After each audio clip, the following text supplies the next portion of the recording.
The books Numbers and Deuteronomy are basically discussing the 40 years that the Israelites wandered in the wilderness. Numbers tells the story, and Deuteronomy is basically a recap of that story as Moses' final speech to the people. It talks about the times and the trials of their faith, and how, as much as it annoyed God by their disobedience, he still stuck it out with them.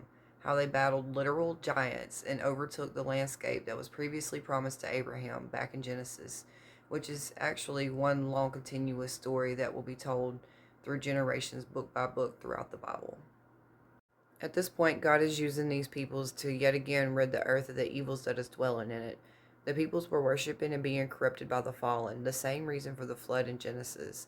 The evils of the fallen were still and are still to this very day lurking, and that's why we were told repeatedly that this is a daily battle of our spiritual and our flesh to put the full armor of Christ on daily. You see, hell was never created or meant for humans, but more so for the fallen who has corrupted our flesh and those who choose to follow it at this point. God shows us his mighty hand over and over again. He is literally showing them and all other peoples of the earth that God was not bound to one area or to only one thing he's good at. No, God created the entire world and everything in it, in this realm, and in others as well. Nothing is or as great as he is. He is the Alpha and Omega. There is no other.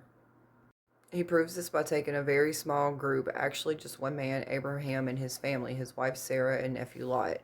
And as he quotes himself, he makes them as numerous as the stars in the sky, brings them from Ur, close to the Persian Gulf and Mesopotamia, into Canaanite territory, then to the Egyptian area of Africa, and back and forth, where they live until Joseph gets sold into slavery a few generations later, which brings them into actual Egypt, where Joseph becomes second in charge to all Pharaoh's kingdom. A few generations later, after all the original brothers, who the 12 tribes are named after, all have died, a new Pharaoh hits the scene and oppresses them until Moses is born like 400 years later.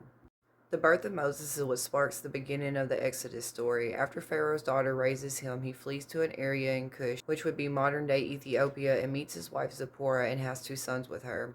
He returns after meeting God in a burning bush, finds his brother Aaron, and they lead the people out of Egypt with God's awesome help, of course. That's where we get the story of the 10 plagues from. After leaving Egypt, they tested the Lord over and over again. They tried to go back to their ways of Egypt by worshiping a golden calf. They cried out against God for food and water instead of waiting for the Lord to provide. Even though the entire time they were in the desert and wilderness, their sandals and clothes never wore out, nor did they have to worry about shelter. The Lord provided for them.